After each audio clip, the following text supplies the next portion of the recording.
Joining us today is Craig Foster, the CEO of Ondo InsurTech. Craig, good to be speaking as always. How are things? Yeah, very well. Thank you, Mark. Just had our AGM yesterday and I'm still in London today, but busy as always. How are you? Yeah, very good. Thank you. It's good to be catching up. I noticed the AGM was pretty well attended. There were some complaints, but also congratulations as well. I'm not splashing out on refreshments. Water only was, which is apt, isn't it? I suppose with a water leak prevention company, water is the name of the game. So I noticed some of the. It's funny because some of our non-execs have obviously experienced as executives or non-executives on much bigger companies than us, but they normally at least splash out on some sandwiches. But weirdly, I think we have an incredibly well-attended AGM. Like with our Investment Meets company as well, we always have a lot of people join and a lot of questions. So it was quite a engaging and lively meeting. But yeah, there were some comments that we not only did no sandwiches, we didn't even provide coffee. But until we've hit EBITDA positive, you can expect things to continue like that. By the way, we don't even buy our board directors lunch for the board meeting either. They were moaning about that, so they had to go buy their own sandwiches from Pret. So that's just how we roll. That's how you roll until you get to EBITDA. Well, that's good because I know that was on track for next year. So, I mean, just a couple of things. I mean, the chairman's report highlighted a 6 times growth in US shipments. So I wonder if you can share what's driven that growth since July and how perhaps that ties into the Bear River. Yeah, I mean, Bear River was just one of the new partners that we announced recently.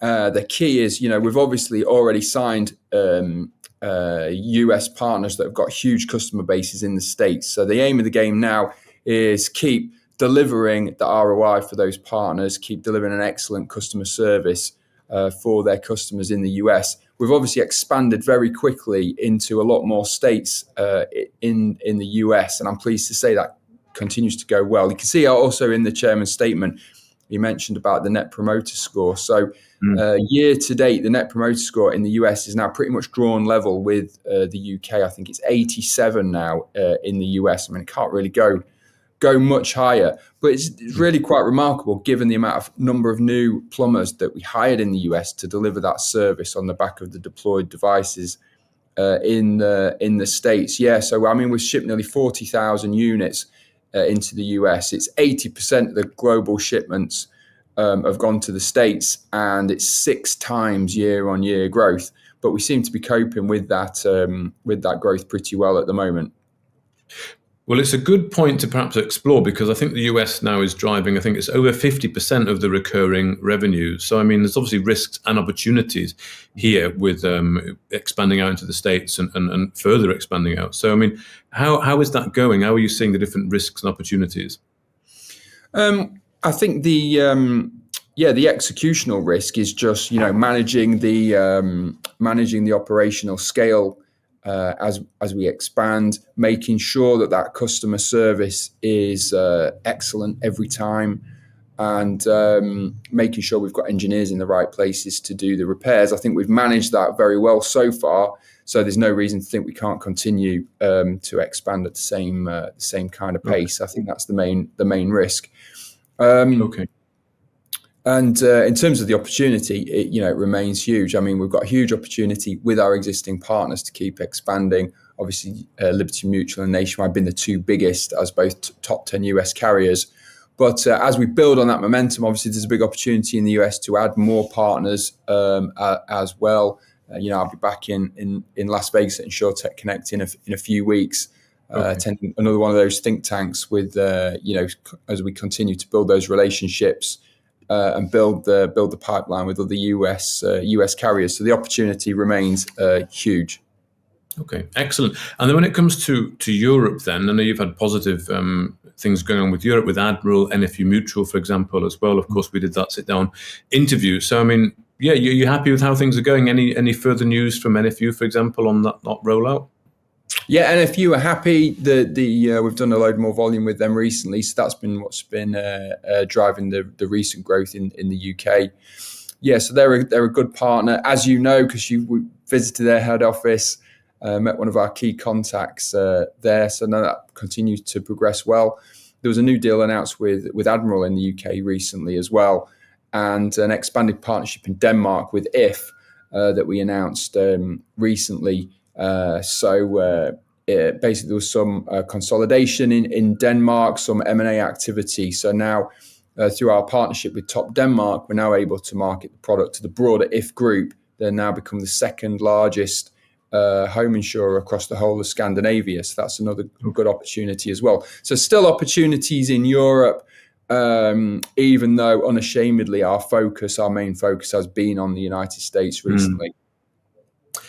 Excellent. Good. Well, I noticed there was quite a few people did attend the AGM, and there were some good questions asked, I think, that I've seen posted, and you've sort of mentioned a couple. But one of them that I know was asked was about the non-execs, the new non-execs, what their role is going to be, and also will they intend to buy on market shares?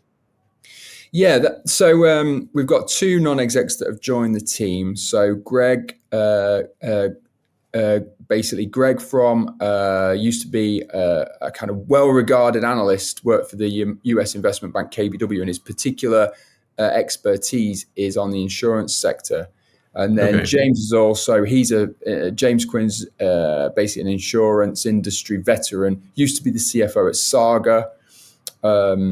So both of those bring an interesting kind of set of kind of experience. James kind of helping to see things from an insurer's perspective. He would be the kind of person signing the check when we're doing our deals with the insurers.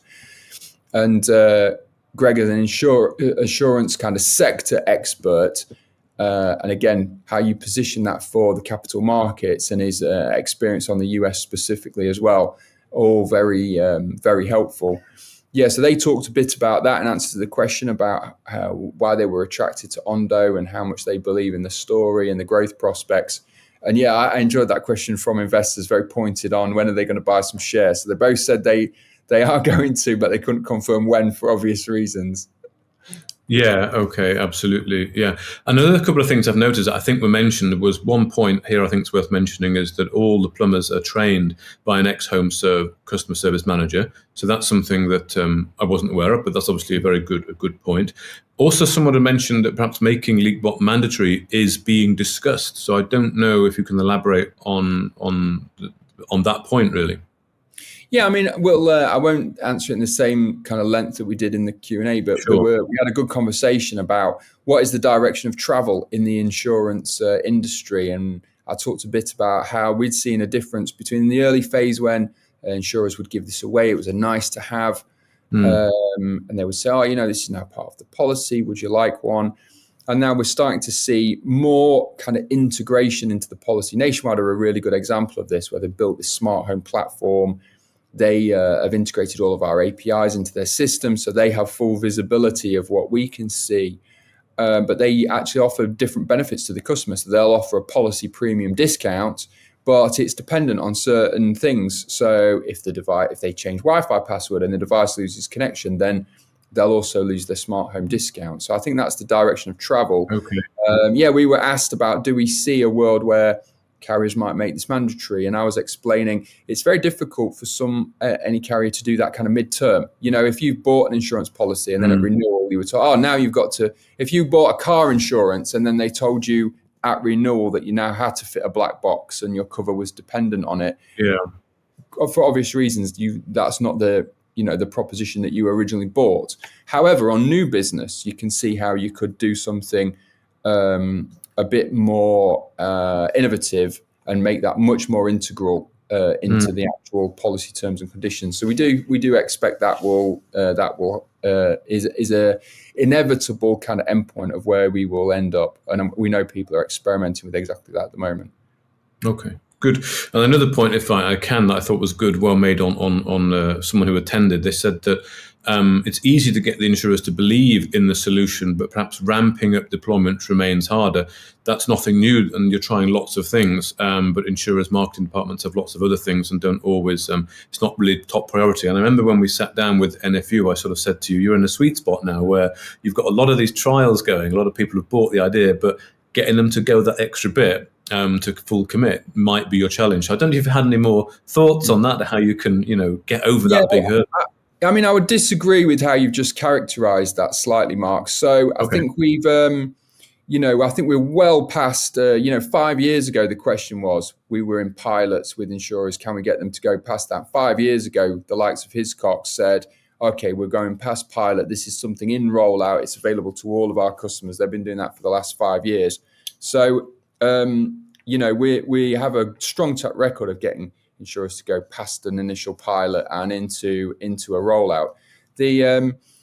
I always, characterize it. There's two jobs really for us to do with an insurer. There's one is really helping them in terms of the desire and the belief that they have in our solution, which is all about proving to them over and over again the ROI, the claim saves, giving them the rep reports, working with them on the cohort modeling so they can see the financial return, and also showing them the great customer support that we give to their customers and how much their customers like it. And I wouldn't underestimate the kind of softer appeal of that, in addition to the kind of hard commercial benefits of deploying our solution. So we've got a well-honed model that encourages the partners for kind of repeat ordering and to do this for the long term. And all of our insurers have carried on, deploying this over time. There's a second job to do then, which is working with them on the ability of getting the devices out. And sometimes that can be harder than them wanting to do it. And the reason it's hard is because if we do opt-in campaigns, it's dependent on how many email addresses they've got. It's dependent on their marketing department then doing that initial opt-in marketing campaign. And sometimes the take-up rates vary by partner. It depends how engaged their customers are, their relationship with the brand, and sometimes just how good the marketing is. And their marketing departments have always got lots of other things to do. So the opt-in campaigns work, but it's about the rapidity of doing them over and over again. And so that's why we're constantly experimenting with ways. If we just carry on using that model and we didn't sign another partner, this is going to be a big company, because that opt-in model does work. We can get to a 25% penetration in a couple of years with that opt-in model. However, what we're always trying to do is work out, are there faster, more efficient ways of driving quicker penetration into a customer base? And we're doing lots of experiments with our partners at the moment, trying to use different marketing techniques, digital marketing, and then using what we call auto ship, where the customer doesn't opt in. They just one arrives in the post, and we're trying to drive the right kind of installation rate to make that commercially viable for us and the partner. So we're always experimenting, and it's really just about making it just so we can grow quicker, really, and without as much reliance on the kind of internal marketing departments within our partners. Okay, good. And just finally, Craig, I know the message generally from you is more of the same, and I think that was a message that was left from the AGM. So is it more of the same? What's the next sort of 6-12 months looking like? Yeah, it's entirely that, really. 100%. The same focus on the US. The opportunity there is massive, not just because it's a big market opportunity, but because the unit economics structurally in the US fits so well with our proposition, and we don't have any direct competition. So we just need to really do everything we can to capitalize on that opportunity. And we're making big steps all the time, improving to US partners that their perception that we're a small UK company. Are we really serious about the US market? I think we've proven already with the expansion of the footprint that we can do it. We just want to carry on from there, expand the footprint in the States, deepen the penetration into the existing partners, sign more partners. That is the aim of the game.